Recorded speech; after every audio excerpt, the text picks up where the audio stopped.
We're joined now by Iranian-American journalist Negar Mortazavi to talk about the latest with the protests in Iran. Negar, thank you so much for joining us. We had said we would also be joined by Hodar Katebi. She's running late. We're still gonna talk with her later, and we'll post that video later. But in order to get this segment up as part of today's show, we wanted to make sure that we had time for it. So thank you so much for joining us today.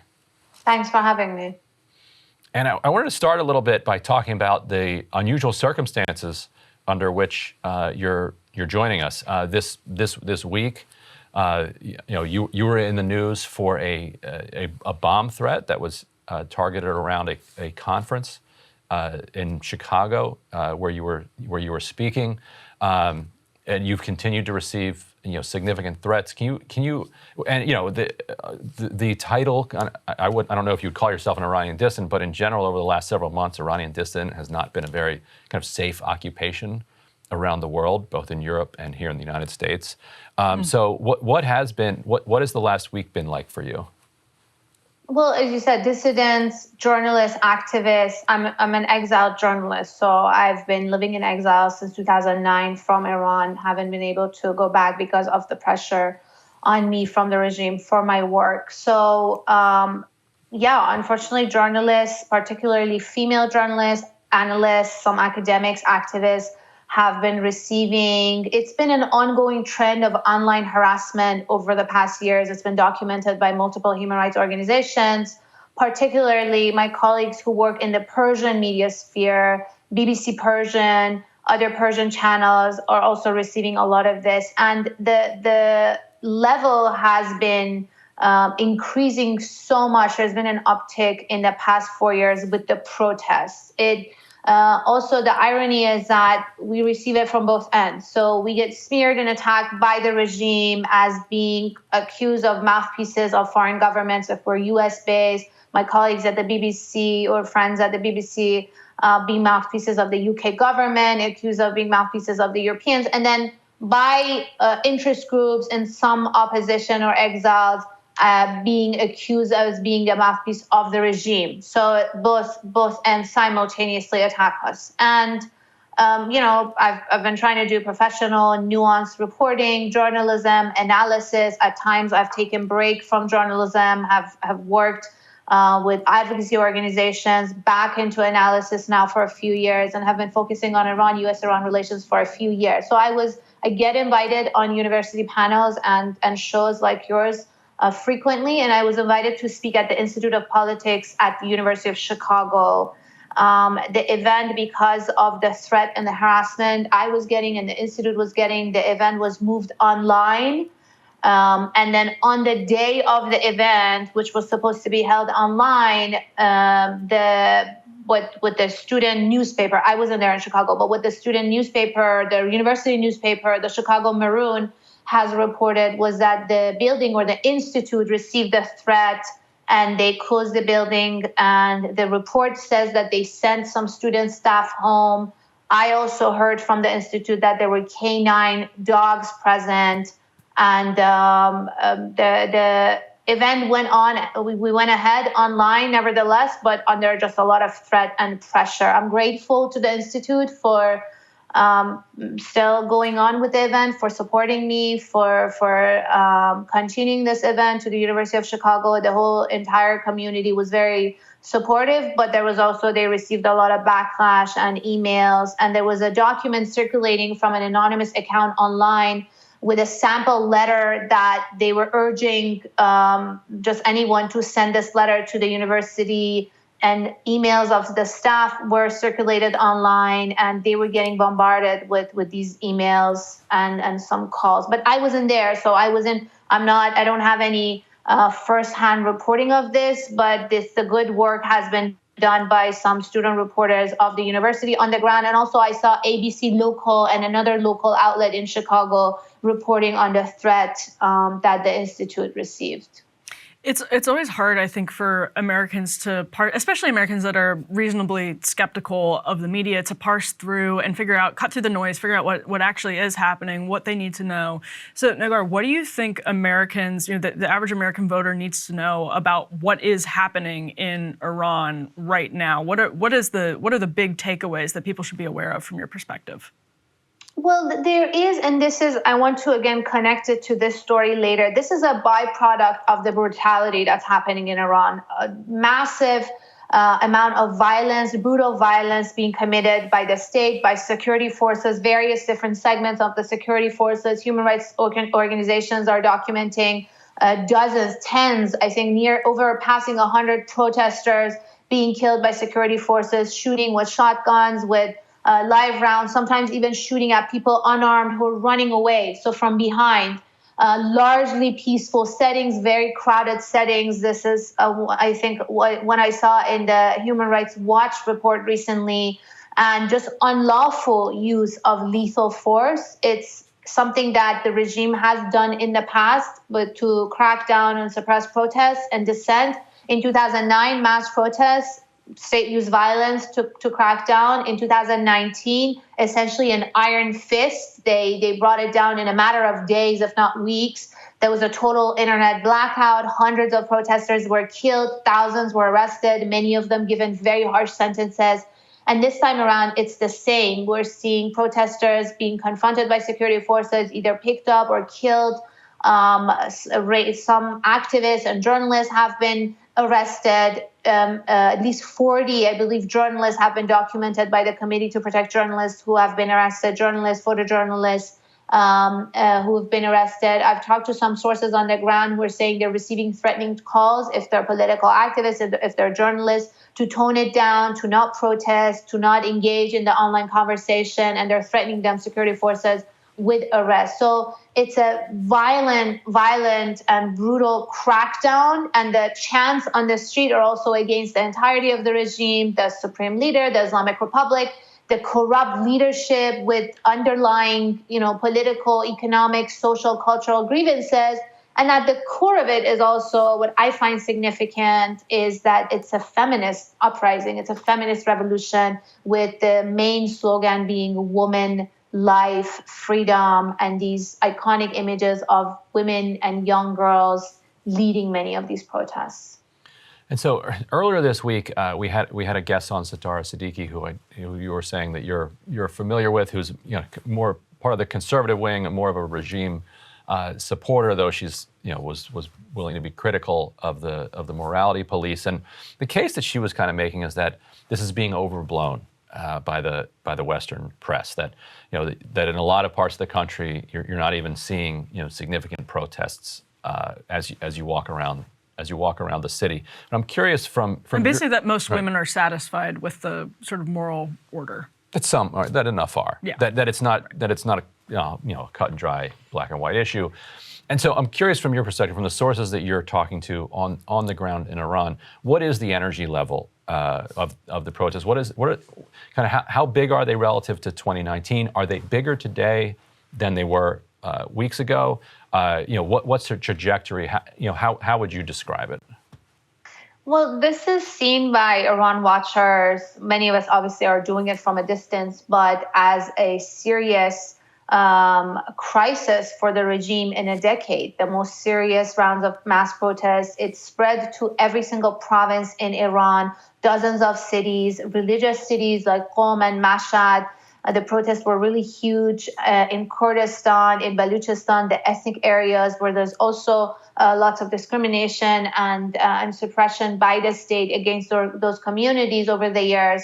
And also we're seeing a lot of women and girls essentially showing that they're fed up, that this is a watershed moment. Yes, there's also violent repression. There's a lot of brutality. I hear from sources there's a lot of security forces, plainclothes forces on the streets in major cities. So it's difficult to sustain and grow. But we also continue to see images of protests coming more in pockets, but still across the country. So I think what these protests are showing, again, considering the level of brutality and the violence, which prevents a lot of people from from essentially braving the bullets and risking their lives, because those who are staying on the street are essentially risking their life. But what this is showing us is a crisis of legitimacy. We're seeing this chant of no to the Islamic Republic and no to the leaders and no to the system on social media, also among a lot of Iranians who may not be present on the street at the moment, but they support the larger movement. We're also seeing acts of civil disobedience by women. Women who are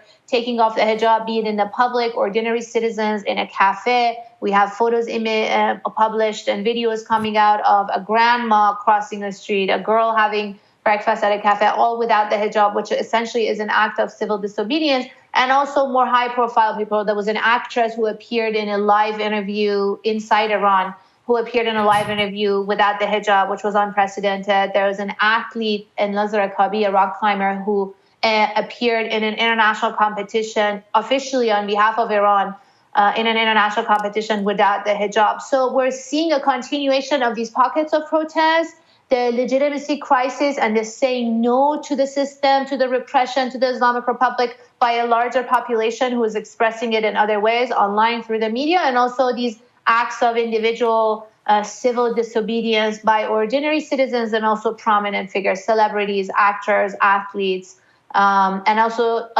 these prominent figures who are joining the protest or showing solidarity and support to the protesters, say on their Instagram account, football stars, film stars, filmmakers who are posting messages of solidarity. That's also part of the bigger movement. They may not be able to go on the street and join the protest, but when they post it to an Instagram with millions of followers, it gets shared and it goes viral, and that becomes part of the movement. And obviously, nobody can sort of snap their fingers and expect Iran to become a Western-style democracy overnight. But Negar, what are some concrete things that you think should happen in the future to satisfy some of the demands of people who are taking risks, clearly risks to their personal, professional lives, to protest the regime? Well, the core slogan of this feminist revolution is woman, life, freedom. And I think it encompasses the demands in three simple words. Women have been dealing with years of discrimination, of double standards, of discriminatory laws, and of state-sanctioned violence, of violent enforcement of these laws. It starts with the dress code, but it's all over in family law, marriage, divorce, child custody, inheritance, in personal and professional lives. Women have to deal with this discrimination. It's also men, women and allies, women, young girls and allies who are coming out, essentially finding no other avenue for political change. The Islamic Republic has essentially shown a very rigid response and no other avenue for change for many of these people, millions of Iranians who think that the street is the only avenue where they can pursue in the form of these protests, risking their lives to demand change. In the previous election, the presidential election, the last election last year, all moderate and reformist candidates within the system, so what's considered moderate and reformist within the system, were disqualified, and the president is essentially seen by a big part of the population as a shoo-in candidate by the conservative who had the path cleared for him to become president. The parliamentary election the year before that, similar moderate reformist candidates were disqualified, and essentially the core, as they call it, the hard core of the regime and the more militaristic and conservative and hardline core of the regime is consolidating power, is taking over all aspects of power, isolating their own systems, reformers and moderates, and closing all avenues for change. So that's why you're hearing this chant of an end to the Islamic Republic, an end to the regime by people on the street. It's unclear how exactly that may materialize. I don't want to speculate one way or the other. Is it going to happen? Is it not going to happen? But you're just hearing this fed up tone from a lot of Iranians that it's not just the mandatory hijab. It's not just the morality. Because sometimes even Iranians, my own friends, watch my interviews and they think that I'm only talking about these issues as opposed to them wanting a change to the entire system. That's necessarily not the discourse here. It's difficult to speculate. I don't want to speculate as far as a crystal ball of what will happen, but we're seeing this as a watershed moment for many Iranians demanding an end to the entirety of this thing. They see it as a corrupt government, repressive, a state, and also they see no other avenues for political change. And if the repression has brought the protests into just pockets of in various areas, there's any epidemiology, as you know, to protests, and they feed off of each other. The bigger they get, the more people then can join them, because there ends up being some kind of anonymity and protection in a large crowd. If you're talking about smaller pockets of protests, then each individual person who goes out is much more vulnerable. It takes more courage to join, some 20 people sometimes than it does to join 200,000 people. And so what's been the effect on people who were who feel this way about the regime and have felt this way and were happy to join, when there are large crowds? What's the effect on people like that now that the crowds are getting smaller? Well, it certainly has that fear effect, as you said. When people see someone next to them killed or shot or arrested, it does have that impact. Also, we're seeing, again, a lot of courage and bravery. So I want to applaud that. I'm in awe of the courage of these young girls, schoolgirls. I saw a video the other day of elementary schoolgirls. 3 elementary schoolgirls were running down the street chanting "Women, Life, Freedom" and waving their scarf up in the air. So they took it off. High schoolers. The bravery has been incredible, but also the brutality has that impact. I also spoke to some sources on the ground who told me they've heard of ordinary protesters who were identified in protests either by security forces or through images, the filming of themselves, and then they had their homes raided overnight and arrested. So it's not only activists, it's not only prominent people, it's also ordinary protesters, anybody that shows any form of leadership, even in a small setting. So I heard about this one protester who was an ordinary person, but it seemed like she was leading the chant in one setting of like a dozen people around. And this gets picked up in the images, and then the home is raided at night and the person is arrested. So they're essentially trying to send a message also to the rest of the population, and even to the rest of the protesters, to stop this, that we're coming after you, that we have the capacity to identify you, and the sources and the forces. And what we saw in 2019 was an immediate crushing of these protests. This time around, it hasn't been as immediate. And my reading and some other Iran analysts and reporting that was also reporting in the New York Times is that not the entire force has not been deployed yet. So this could get even worse than this, more brutal, more violent. And it has the effect of essentially either you pick people up, you arrest them, or you threaten them and send them back home. So it does have that arrest. The protests did get crushed in 2019, even though there were mass protests across the country. But the problem is when the grievance is not addressed, when the demands are not addressed, be it economic, political, social, cultural, just the hijab, morality police, or the entirety of the system, even if you send people back home, the next time around, they're going to come back with those grievances and an added layer. So in 2019, the spark was an increase in fuel prices. This time was the death in custody of this young woman. The time before that was an election. There have been teachers joining, lawyers, oil workers, laborers, university students, each with their own pockets of grievances, but also this intersectional community coming together with a lot of overlap. And Negar, where can people follow your journalism and follow your work?